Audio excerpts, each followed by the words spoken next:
मेहनत मेहनत एक ऐसी चाबी है जो बंद दरवाजे को खोल देती है। क्रोध को प्यार से, बुराई को अच्छाई से, स्वार्थ को उदारता से और झूठे व्यक्ति को सच्चाई से जीता जा सकता है। जिस तरह समुद्र के खारे पानी को गर्म करने के बाद नमक के कण दिखाई देते हैं, उसी तरह से जब हम ध्यान, भक्ति और तप करते हैं तब हमें भगवान के दर्शन होते हैं। इसके लिए हमें हमारी बुराइयों को छोड़ना पड़ता है, तभी हम ईश्वर को प्राप्त कर सकते हैं। अब आपको बहुत सारी परेशानियों से गुजरना पड़ रहा है तो आप खुश हो जाओ, क्योंकि भगवान की नज़र आप पर है। देर से सही, लेकिन वह आपकी जरूर सुनेंगे।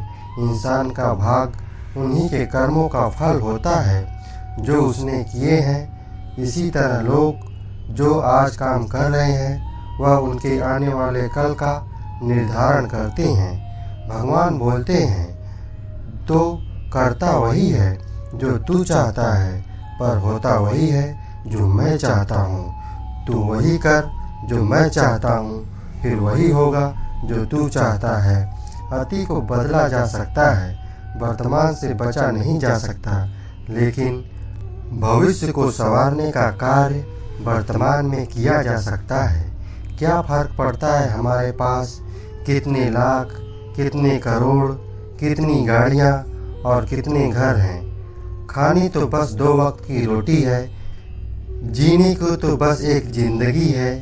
फर्क सिर्फ इस बात से पड़ता है कि हमने कितने पल खुशी से बिताएं, कितनों को खुशी की वजह हम बन पाएं। सुख दुख एक सिक्के के 2 पहलू हैं। जहाँ सुख होगा वहाँ दुख भी होगा, और जहाँ दुख होगा वहाँ सुख भी होगा। इसलिए सुख दुख के बारे में बिना सोचे निरंतर अपने लक्ष्य को प्राप्त करने के लिए प्रयास करते रहना चाहिए।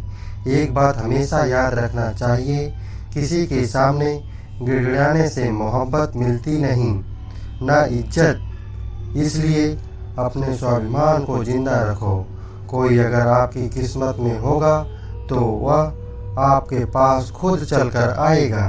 दूसरों को हराने का मौका मत दो, बस आगे जाने की जिद पाले हो। कभी हार ना मानने की आदत ही एक दिन जीतने की आदत बन जाएगी। एक बार एक व्यक्ति नदी के पुल से कहीं जा रहा था, तभी अचानक उसके पीछे कई बंदर पड़ जाते हैं और उस आदमी को परेशान करने लगते हैं। वह आदमी अपने आप को बचाने के लिए बंदरों से दूर भागने की कोशिश करता है। तभी सामने से एक आदमी आकर उस आदमी से कहता है कि तुम इन बंदरों से डरो मत। तुम जितना इन बंदरों से डरोगे वह तुम्हें उतना डराएंगे। तुम इनका डट कर सामना करो। वह आदमी इन बंदरों का सामना करने के लिए उनकी तरफ देखता है और बंदरों की आंखों में आंखें डालकर चिल्लाने लगता है और सभी बंदर वहां से भाग जाते हैं।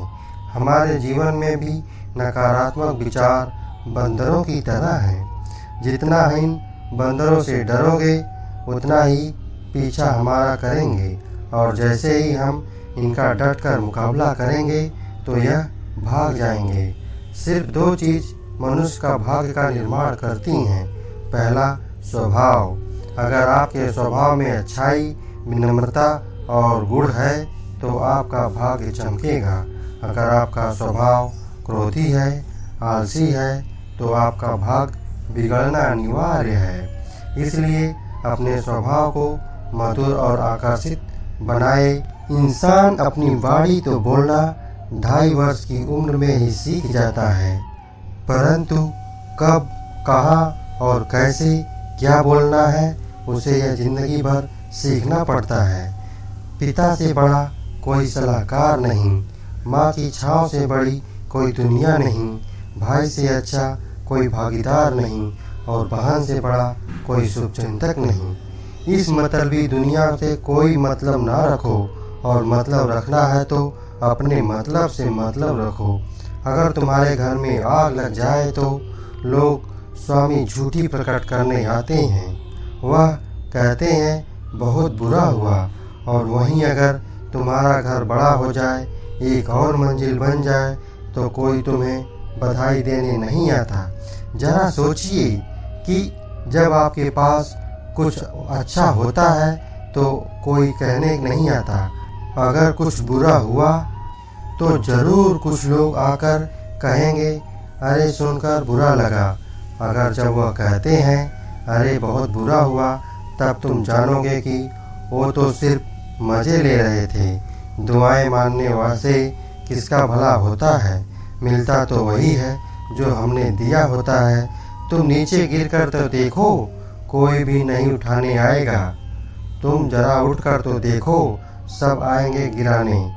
एक बात हमेशा याद रखना, अगर तुम शराब की दुकान पर बैठकर दूध पियोगे तो तुम्हें शराबी का दर्जा मिलेगा, और किसी मंदिर में बैठकर शराब पियोगे तो तुम्हें एक संत का दर्जा दिया जाएगा। इसलिए आप किसके साथ उठते बैठते हो यह बहुत मायने रखता है। जब एक इंसान का भगवान पर शक नहीं हक हो जाता है तो मत पूछिए फिर कैसा कैसा चमत्कार हो जाता है जो अब तक नहीं हुआ। वही हो जाता है, बंद की रोशनी को सारा अंधेरा दूर हो जाता है। जो भीड़ में चलते हैं वह कहीं खो जाते हैं, जो अकेले चलते हैं वे इतिहास बनाते हैं। इतिहास गवाह है, अकेले चलने वाले के पीछे भीड़ खड़ी होती है। एक बार एक संत के पास 2 तोते रहते थे। एक दिन एक आदमी उसके घर आया, दोनों अलग अलग पिंजरे में बंद थे। जैसे ही उस आदमी ने उनके घर में प्रवेश किया, एक तोते ने बोला राम राम, आपका स्वागत है। उसको देखकर बहुत खुशी हुई। यह सुनकर उस आदमी को बहुत अच्छा लगा। अरे वाह वाह, यह कितना मीठा बोल रहा है। फिर उस आदमी ने दूसरे तोते की तरफ देखा तो तोते ने उस आदमी को इतनी गालियां दी, इतनी गालियां बकी, उसको मारो काटो। एक तोता गालियां बक रहा है, दूसरा तोता इतना मीठा बोल रहा है, आइए स्वागत है, ऐसी मीठी मीठी शब्द बोल रहा है। संत ने कहा मैंने तोतों से एक जिंदगी का पाठ पढ़ा है। जब भी दोनों तोते पैदा हुए थे तब मैंने एक तोते को डाकू के पास भेज दिया था और दूसरे तोते को एक साधु के पास भेज दिया था। जो तोता साधु के घर चला गया वह कहता है राम राम, आपका स्वागत है, और जो तोता डाकू के घर पर चला गया वह कहता है मारो काटो। तोता एक ही है परंतु अलग अलग पले बढ़े हैं। हमारे जीवन पर बहुत प्रभाव डालता है। अपने आप पर विश्वास करो, तुम अंदर कुछ ऐसा हो जो हर बाधा से बड़े हो। बदल जाओ वक्त के साथ, फिर वक्त को बदलना सीखो। मजबूरियों को मत कोसो, हर हाल में चलना सीखो।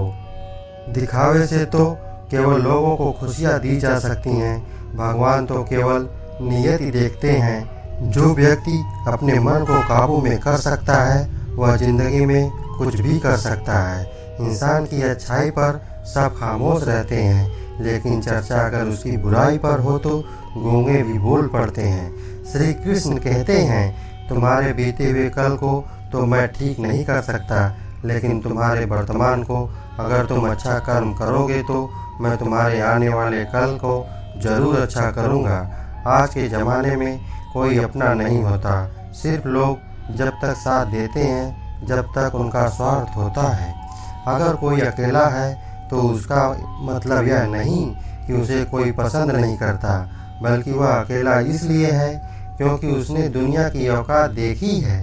लोगों को परखने की आदत डालो। जैसे हर चमकती चीज़ सोना नहीं होती, वैसे ही अच्छा दिखने वाला इंसान सच्चा नहीं होता।